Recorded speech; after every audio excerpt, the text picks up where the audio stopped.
So after you hear from Dr. about all the biological models, most popular models used for planning, I'm going to give you an overview about some practical issues, and that has been outlined in the TG 160 protocol. So to begin with, let's see why we need to worry about this. Because there are limitations for using dose volume-based treatment planning. So that mostly because when we're using dose volume metrics, merely the surrogate measure for the treatment response. We didn't plan our treatment based on treatment outcome. We plan based on some surrogate. So that is dose volume metrics we have been using. So that's the problem. So, for example, commonly used dose volume constraints such as V20 for lung, normally more than one point, this type of parameter associated with the outcome. For example, mean lung dose, V5, V15, or V45. So not just one parameters. And also, those parameters are specific to treatment techniques for whether it's a 3D, whether it's the static or rotational MRT. So that number can be different, can be same, but the actual dose distribution can be different. So the outcome can be different as well for the same parameters. And also, if we do a plan optimization with multiple dose volume criteria like those, and the things can be complicated, and lots of time it will depend planner skills, so it's a little bit subjective. So if we're using computerized optimization with multiple dose volume indices, we can trap into local minima. So nowadays with modern algorithms, that is unlikely, but possibility is still there. So for example, and this is 2 DVHs we can see in the practice. This is for the normal lung DVH for lung treatment. The red one represents a type of treatment, for example, such as rotational delivery. So you would have the very high, rotational. You would have a very low dose to a large volume. Blue one is represented those static IMRT for all 3D treatment. You would have a high dose to a small volume. So whether it's a little to a lot or a lot to little, which one is better, which one is preferred, we don't know, although the mean lung dose are same for these two. So without some biological insight, really hard to justify which one is better. So this is just example.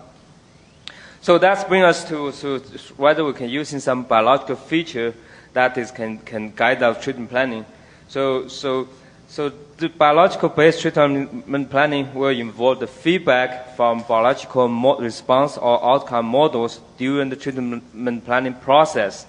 And this feedback can be either passive or automatic. If it's automatic, that means built into the computerized treatment inverse planning process, or can be passively engaged by the treatment planner during the planning process. So to try to classify how we quantify this treatment planning, we can classify the evaluation of the outcome-based treatment planning in this type of stages. So we call this evaluation stage 0. So that is using dose volume-based cost function DVH for plan evaluation. So majority of our system nowadays are in this stage. So we begin to move to stage 1. That is, we can use EUD-based cost function for plan optimization, also with some other combined with some dose volume-based optimization, and then we use DVH dose volume criteria along with some relative value of TCP and TCP value for plan evaluation. And there are commercial systems available, for example, Monaco and Pinnacle and Eclipse. So all those systems have some tools, module built in to do this type of plans. And our vision is that in future we will move towards EUD-based cost function at all structure tumor targets, and also hopefully we can use absolute value for TCP and TCP to evaluate the plan. And of course, eventually, we want to see whether we can do using absolute value of TCP and TCP for plan optimization and the absolute value for TCP and TCP for plan evaluation. So this, we still have a long way to go, but certainly we're moving toward that direction. So I would like to just mention these two aspects of using biological-based treatment planning. One is evaluation, another is optimization, and particularly give some example for using these three systems. So this example, how to evaluate a complex plan. So what you see here is the comparison of the TOMO plan versus conventional fixed beam I-multi plan. There are a number of DVHs and the normal structure and the targets. And the conventional method, which is the visual inspection, is not going to be easier to identify which plan is super. And also because that DVHs cross each other, and also it's hard to quantify this type of difference. So if we plug in some biological information or models into this type of evaluation, this would help. So that case, so this is a female animal case. Now if you're building a model using EUD, this is a simple calculation. If we calculate the EUD of each organs and with certain formula, we call it FUD, and calculate and combine the EUD values for both targets and normal tissue, and condense it into one parameters. That's probably too simplified, but I just try to demonstrate how this will be useful. So we can see there's some difference between the FUD number for TOMO plan and for FUD for I-multi plan, and this difference basically can give some hint which plan is super, at least from this time point of view. And the way we formulate this formula is the higher the number, the better the plan. So in this situation, that the TOMO plan is slightly better than I-multi plan. If you really spend time stare each DVHs, you would reach the same conclusion also. So this type of evaluation can help quantify some benefit as well. So major gain we can see is for plan optimization. So we know for plan optimization, major part is how do we reconstruct cost function. So most of the planning system nowadays, we're using physical or dose volume-based cost function, so such as allows to put the overdose, underdose, minimum dose, maximum dose, volume constraints into the system. And when we start doing biological or outcome model-based cost function, we would start to formula target organ risk EUDs or TCP and TCPs. So we can plug in the models, try to specify those quantities. So that's the difference. So showing some results here. This is direct comparison between the two systems. One is both are from Elekta. So one is the actual system. So that is we call physical-based system. That is we're using dose volume constraint. And another is called Monaco. It's a biological-based system. So Monaco, inside the Monaco allows to specify tumor cell killing and the TCP and TCP parameters. So for that type of optimization. So what it shows here is the one head and neck case, and we purposely try to maintain the DVHs for target. This case there are three targets: PTV70, PTV54, PTV50. We want to maintain the target DVH more or less same. Try to see what they gain in normal structures. So clearly, dashed line is for physical based, solid lines for biological based. You clearly see for all the structures and that biological based can push the DVH lower because of using the biological models. So this is the cord. This is the I think it's the mandible. Again, you can see all of them. So this is a clear trend. More cases. So head and neck case again. This is another different case, and three targets.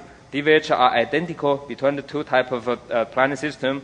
Again, the gain is the normal structure dose. The solid line normal by biological optimization certainly is better. Prostate, the target the same. Major gain is the normal structure. take a look at this rectum. This is number 2 rectum here. So we see the solid line biological-based system. So we see the high dose region. Certainly, the rectum dose is lower, and this is preferred because we know the rectum is serial organ. We really want to watch for the high dose region. So even just here is probably 10-20% again. That can be clinically meaningful, because that's maybe can reduce for a certain portion of patient in acute toxicity as well. For brain, same thing. So gain is the normal structure. When we're doing this type of plan, what in our mind is that, and we know for sure, improvement in normal structure dose is benefit. That's all regardless. And for tumor, we could improve tumor DVHs as well, but nowadays we don't have lots of information how to improve tumor coverage except the uniform dose. So we try to not to change the tumor coverage, but see normal structure DVHs. And so here is compare 3 systems: Monocore, Pinnacle, and Eclipse. When we're using biological-based system, and a little bit messy from this DVH, but the general observation is that 3 systems acting more or less same. If we do carefully, we always can come up the better normal structure DVHs compared with the physical dose system if we're using all these 3 systems. One of the things Dr. York mentioned, that the parameters when we start using biological-based system, the parameter for model certainly is important. Some of the parameters, for example, those are the parameters used in the Monocore, and those few parameters, those are not so sensitive, but there are some parameters. For example, this couple of things, left protease, or this couple of things. And if you're using different parameters, you can have substantial different numbers, different behavior. So certainly we need to be careful about the parameters. There are some sensitivity there. So then, of course, major question we ask ourselves: why we using outcome model can improve treatment plan, particularly for normal tissue DVHs? I think that's what I think we know how to ask and what to ask. When we're using dose volume based histogram, we really just based on surrogate. We saw that those type of dose volume would give certain acceptable outcome, but not necessarily know what are the best plan, what are the unique plan for that outcome. So if we're using biological system, and we think we know better for that purpose. And also because by definition, there are infinite number of DVHs associated with a EUD number. And the outcome model-based cost function can lead to desired EUD directly, so not just acceptable value. And they can get the best possible results, or not just acceptable results, and they will get it more quickly and easily. So in other words, when we get the dose volume-based criteria, when we generate the plan, once we reach that dose volume criteria, we stop. We said this plan acceptable. If without other knowledge, we do not know there's actually the plan better than what you have been achieved. And with this type of thing, we know now there could be a plan out there and it's better than what you could achieve. So that's the C.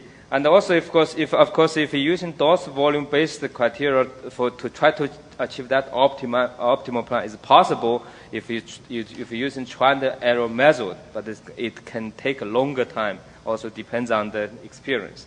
So the biological-based system can help us get that optimal quicker or easily. Also, because the major thing that's because we build some biological information into the process, and if we're using dose volume criteria based, we don't have that info. We completely ignored those differences. For example, normal structures, and we know certain structures are serial organs, certain structures are parallel organs, and this is a functional subunit. For this type of structure, if we lost one functional subunit, the function of that organ got lost. So we really need to pay attention to the high dose. So in this type of organ, the hotspot certainly is very important. We want to avoid. For this type of organ, even we lost one subfunction unit, the remainder still can keep the function going. So for this type of thing, we want to reduce the dose to a volume, to a large volume. So that's the difference. And how can we put this into cost function? So this is, for example, this is for a serial model, for serial type of organ. And then, so the cost function can go like this. Now we can, if we say we can accept the dose for a small volume, because we know that we want to worry about the large dose, the hotspots. So if dose to some value would become nervous and no way to a certain high dose, so then we give a very large penalty. That means try to prevent reach that value. So that's what the cost function need to construct it like this. And mathematically, we can construct that function like this, basically building like this with alpha. This is dose. Alpha is a parameter, of course, dependent models, and that can have different formula. Even that's alpha parameter there. So by doing this type of cost function, the effect in the optimization you would basically squeeze the DVH like this, heavily compress the maximum dose, but also have some effect in the entire DVHs. So that's the beauty of this type of cost function. On the other hand, if we just do a physical dose cost function, just like a quadratic type of penalty, and that what you would do basically has some effect on the maximum dose. That's what we have been using for conventional planning system. So what all effect like this. So as a result of that, effect would be try to squeeze the maximum dose to a number, and the effectiveness of this penalty will be limited, and also the other part of the DVH will not have much effect. And for parallel organ, so we could, the construction function can have this type of thinking. So for a portion of a volume can allow a large dose, and then the goal is to try to minimize the dose to a large volume. So that even the high dose, the penalty is still not that high, as you can see, but most of you worry about that area. So mathematically, we can the mathematical formula of those type of cost function can go like this. Again, that can be a different model can put in, and then once we put it in like this, and the effect on the DVH would like this. So try to squeeze DVH this way so that reduce the volume, total volume, to reach by a certain dose. And in contrast, for dose volume based constraint, if, for example, if you put a V20 there, you try to control V20, you would have that control that point, and the effective is that you can control that point the way you want, but not necessarily has effect on other part of DVHs. So that's for target and the biological based system. We will not know actually the uniform dose is ideal, that there's no such thing for using biological cost function. So basically, but the cold dose certainly is very serious, very bad. So normally for target, the cost function for low dose has a very high penalty, and therefore can allow certain dose, certain small area as a higher dose if we know which area for those higher dose to go. So the issue is that so far we don't know without detailed, very well validated biological imaging. We really don't know how that should be done, only except certain situations, for example, those highly non-uniform dose situations. So because of the benefit or the potential gain of using biological-based system, a couple years ago, a group of physicists and physicians get together and form this task group.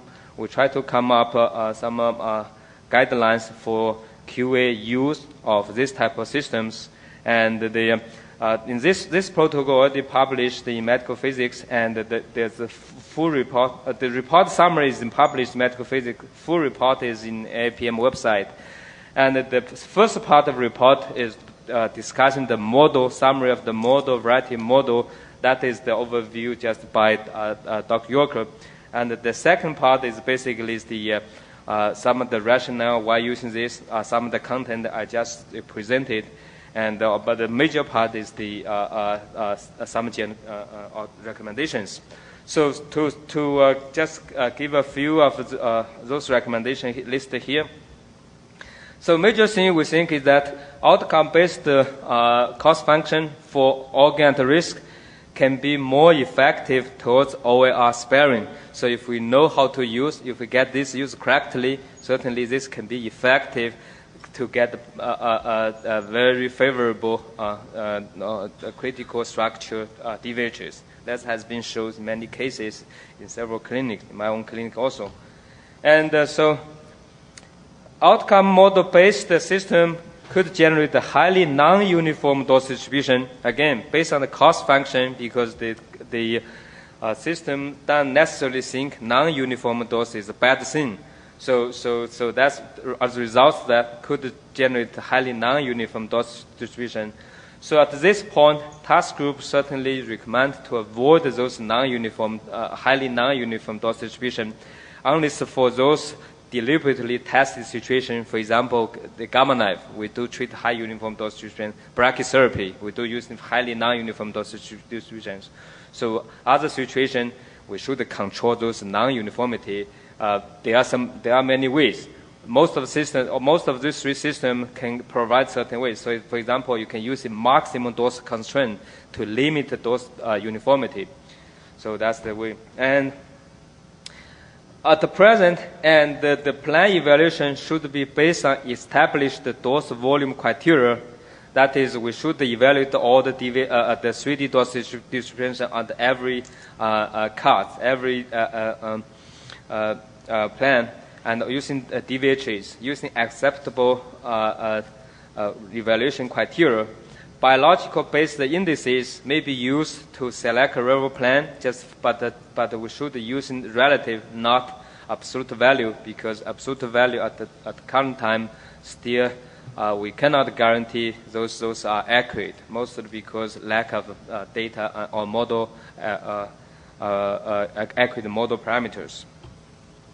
And so many cautions. So listed here: the cold spots, hot spots. Cold spots inside the target, hot spot in the structure, cold spot particularly in the peripheral of the target. We have seen those situations can happen. Sensitive to model parameters, so make sure the model parameters come from certain, can be justified from certain sources. And extrapolate or interpolation between the fractionation, that is area still highly investigation. So that should be careful. And to commission or to QA such system, so first we need to verify the model calculation. That's the first thing we need to do. So for example, all the system gives us a formula or tools to calculate EUD, TCP, NTCP for dose distribution for DVHs. So what we suggest is first you can using a benchmark phantom. This phantom it's suggested in the task group report. And just like this, it's a square phantom, and with several structures inside. So square, triangular, and with you put your beam irritated with your beam, you would have the DVH like this. So several structure DVH from these structures, and we in the task group report list a table like this. So if we give you some calculation conditions, parameters, different parameters, and you would expect your calculation results. For those parameters, so those data, so those should be identical to this if the implementation of those equations in your system is right. So those are the value to compare with. So that's the first thing to do, and I think it's very easy to do. And the next thing is after perform the benchmark phantom, and they also have 3 test cases. One is head neck case, one is prostate brain case. All those 3 cases are in a task group website through the AAPM website. You can download this case, put in your system, plan it, and then they are also reference DVHs, reference TCP and TCP-UD values. So that's for testing those numbers. Also, they are independent software tools. For example, those are research tools, but this can provide some also help informations. and you may use also. And make sure for the first few cases, you should double plan those cases. So double plan means using the biological Bayesian generated plan. In the meantime, using your conventional or historical system to generate the plan and truly understand what's the difference and make sure you don't end up very odd plan. And the routine QA, so establish a simple plan and as a baseline, and such as with DVH, EUD, TCP, NTCP values at conditioning, and replan this using this simple case periodically, for example, annually or after a major upgrade, and they compare with baseline data to make sure the model, parameter, or algorithm implementation remain the same as in the planning system. So summary, outcome model-based system certainly can benefit if we use correctly, or if for a particular this stage we set towards normal tissue sparing, and need to be implemented with caution, and requires commissioning and the routine QA. Thank you, the task group report member and many of my colleagues. Thank you very much for your attention.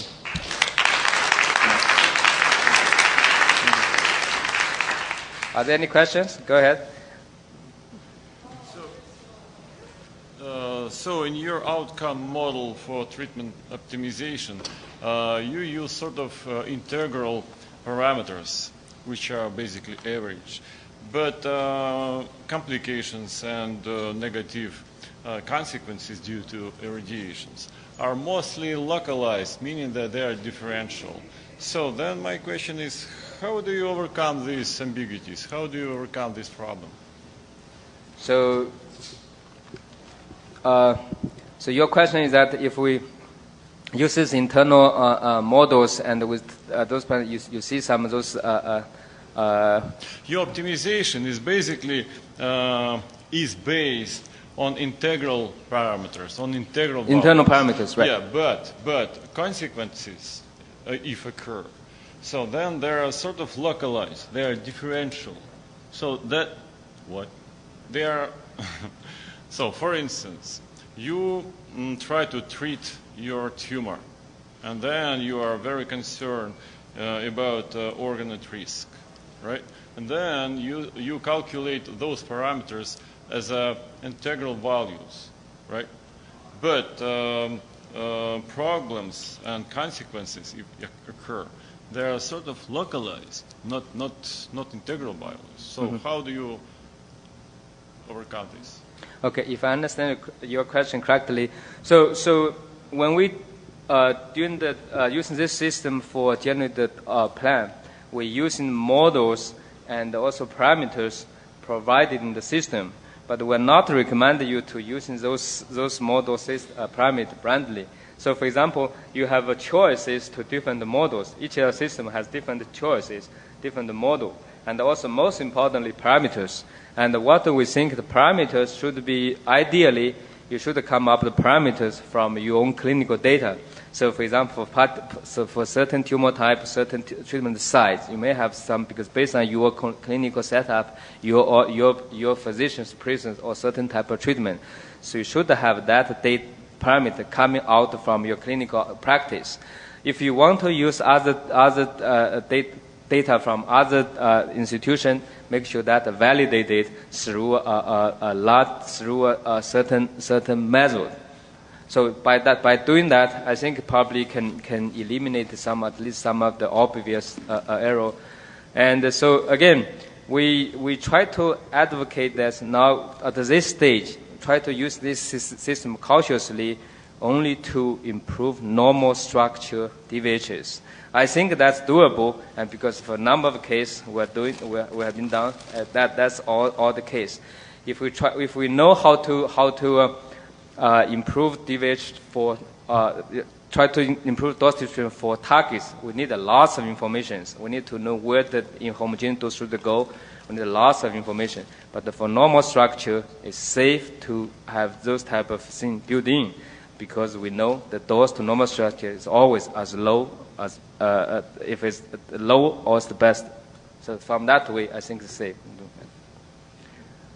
Thank you very much. Now we close this session. Thank you.